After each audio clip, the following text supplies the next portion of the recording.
भगवान श्री कृष्ण कहते हैं, समय कभी नहीं रुकता। यदि आज बुरा समय चल रहा है तो कल अवश्य ही अच्छा समय आएगा। जीवन में आधे दुख इस वजह से आते हैं क्योंकि हमने उनसे आशाएं रखी जिनसे नहीं रखनी चाहिए थी। कृष्णा कहते हैं कि अगर कोई तुम्हें दुखी करे तो बुरा मत मानना। लोग उसी पेड़ पे पत्थर मारते हैं जिस पेड़ पर ज़्यादा मीठे फल होते हैं। अहंकार मत करो किसी को कुछ देकर, क्या पता तो दे रहा है या पिछले जन्म का कर्ज चुका रहा है। अगर कोई मनुष्य तुम्हारे साथ बुरा कर रहा है तो उसे करने दो, यह उसका कर्म है और समय उसके कर्म का फल उसे जरूर देगा। लेकिन हमें कभी किसी के साथ बुरा नहीं करना चाहिए क्योंकि यही हमारा धर्म है। कोई भी कारण हो, कोई भी बात हो, गुस्सा मत करो, चिढ़ो मत, मन शांत रखो, विचार करो, फिर निर्णय लो। इच्छा पूरी नहीं होती तो क्रोध बढ़ता है, इच्छा पूरी होती है तो लोभ बढ़ता है। मैं श्रेष्ठ हूँ, यह आत्मविश्वास है, किंतु केवल मैं ही श्रेष्ठ हूँ, यह अहंकार है। जिस तरह से आप मुझ पे अधिकार प्राप्त कर सकते हैं वह केवल प्रेम के माध्यम से है और वहाँ मैं खुशी से आपके अधीन हो जाऊँगा। जो भी हुआ अच्छा हुआ, जो हो रहा है अच्छा हो रहा है और जो होगा वह भी अच्छा ही होगा। भविष्य के बारे में चिंता मत करो, वर्तमान में जियो। ईश्वर ने हमारे भाग्य में जो लिखा है वह हमसे कोई नहीं छीन सकता। लेकिन अगर हमें ईश्वर पर सच्चा भरोसा है तो हमें वह भी मिल सकता है जो हमारे भाग्य में नहीं लिखा होता। श्री कृष्ण अच्छे लोगों की परीक्षा तो बहुत लेते हैं पर कभी उनका साथ नहीं छोड़ते। बुरे लोगों को कृष्ण बहुत कुछ देते हैं पर कभी उनका साथ नहीं देते। मुझे क्या परवाह कि जमाना क्या कहता, मुझे पता है कि कान्हा मुझे अपना कहता।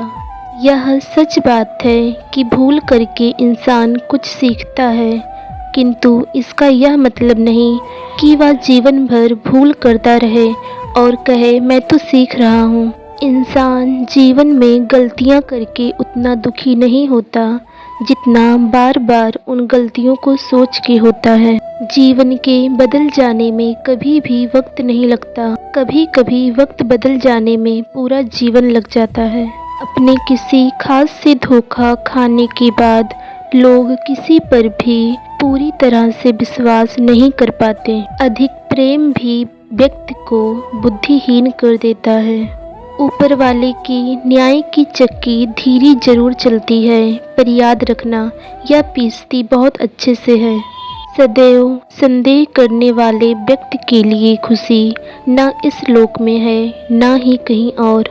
छाँव का त्याग करना ही खुशी का सबसे बड़ा कारण है। संबंध बड़ी बड़ी बातें करने से नहीं, छोटे छोटे भावों को समझने से गहरा होता है। जो लोग बुद्धि को छोड़कर भावनाओं में बह जाते हैं उन्हें हर कोई मूर्ख बना लेता है।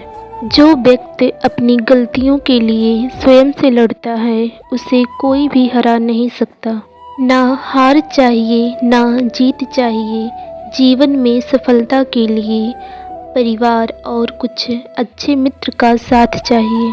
याद रखना अगर बुरे लोग सिर्फ समझाने से समझ जाते तो बांसुरी बजाने वाले को कभी महाभारत नहीं करवाना पड़ता। कृष्णा ने कहा मैं सबकी सुनता हूँ पर मेरा कौन सुनता है। इंसान गलती करते समय आगे पीछे दाएं बाएं चारों तरफ देखता है पर ऊपर देखना भूल जाता है। दर्द एक संकेत है कि आप जिंदा हैं, समस्या एक संकेत है कि आप मजबूत हैं और प्रार्थना एक संकेत है कि आप अकेले नहीं। दूसरों को समझना बुद्धिमानी है, खुद को समझना असली ज्ञान है। दूसरों को काबू करना बल है पर स्वयं को काबू करना वास्तविक ज्ञान है। जो मनुष्य हार और जीत के परे होता है वह दूसरों की जीत पर भी आनंद अनुभव करता है। इतिहास कहता है कि कल सुख था, विज्ञान कहता है कि कल सुख होगा, लेकिन धर्म कहता है अगर मन सच्चा है और दिल साफ है तो हर दिन सुख है। एक बार जय श्री कृष्ण जरूर लिखें।